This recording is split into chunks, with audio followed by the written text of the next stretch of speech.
Hello everyone, welcome back to the Running Through Podcast YouTube page. I'm Justin Horniker, and let's talk a little bit about track and field, shall we? Donavan Brazier, more specifically, the Diamond League is back. We've had 2 meetings accumulating with Stockholm this past week. Stockholm, which you may have seen Donavan Brazier run the 800 meters.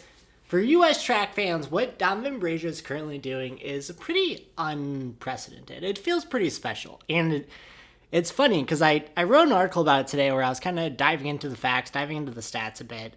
And Donavan Brazier has won the first 2 800 meters of the Diamond League pretty handedly. I'll talk about the Stockholm race here in a second because I think it shows something in Brazier's race style that has evolved that I think it should be very encouraging as U.S. track and field fans, as Donavan Brazier fans.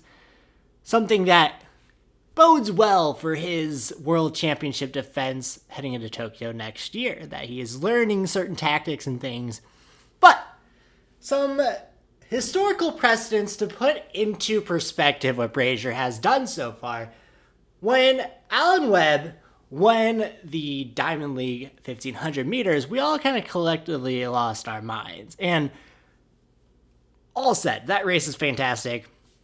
The image of him winning and bracing down and just like everything about it, the surprise that came out of it is just fantastic. And all the hopes that we'd put in Alan Webb up to that point. When Nick Symmonds won 2 Diamond League 800 meters in 2013, we all lost our mind because Nick Symmonds, he has done it. He is now a 800 meter runner on the world stage, and we should expect this out of him. Donavan Brazier has already won a world championship. Donavan Brazier is 23 years old. Donavan Brazier is one of the world's best 800 meter runners. Donavan Brazier will probably, hopefully, contend for the world record at some point. Donavan Brazier has just won 2 Diamond League meets and the only 2 Diamond League races, 800 meter races that have happened so far. And yet, we all kind of expect it from him.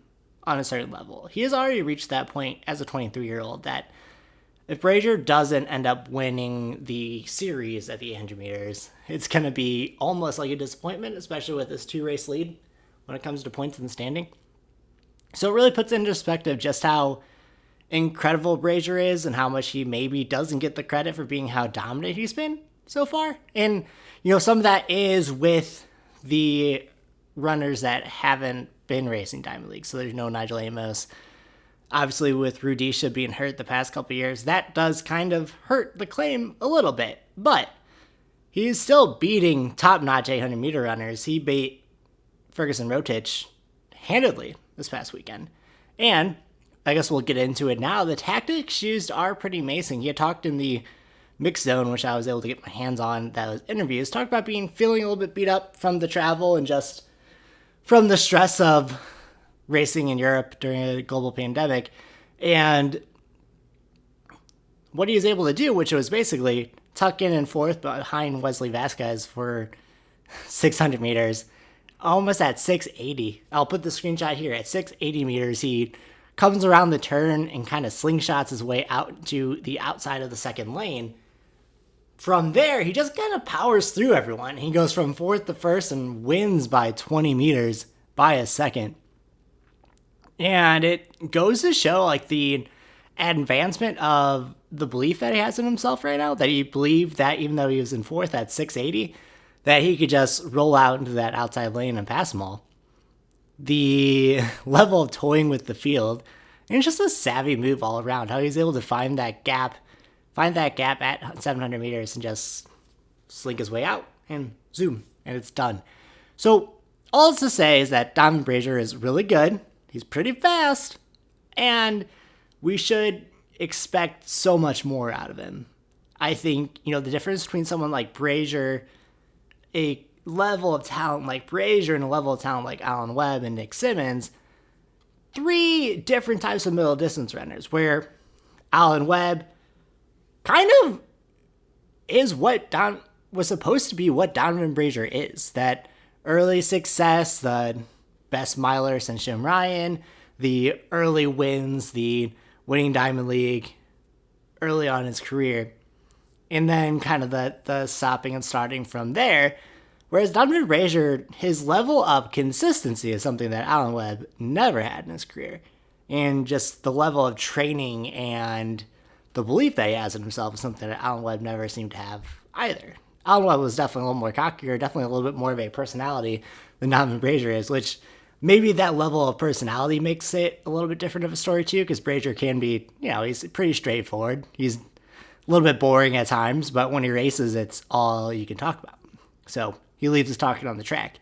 And then Nick Symmonds is that model of consistency, but he was never as purely talented as Donavan Brazier is. So when you look at the 800-meter talents across the board, Donavan Brazier on the men's side, Aji Wilson on the women's side. It's just we are, as a middle distance track and field country right now, the United States is in pretty good hands. And I'm excited to see what the rest of 2020 has, especially with the way that Brazier has started off this Diamond League circuit.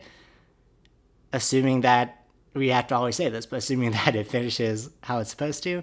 And I'm excited to see what this momentum will look like heading into Tokyo in 2021. Some results to maybe look at, especially if you're looking forward to 2021, if we could even forecast and broadcast that far. Corey McGee and Emma Coburn have had a fantastic last 2 weeks since the restart. Obviously, team boss Joe Bossart has them ready to go, and they've been itching to race, and you can see why. They've been fantastic.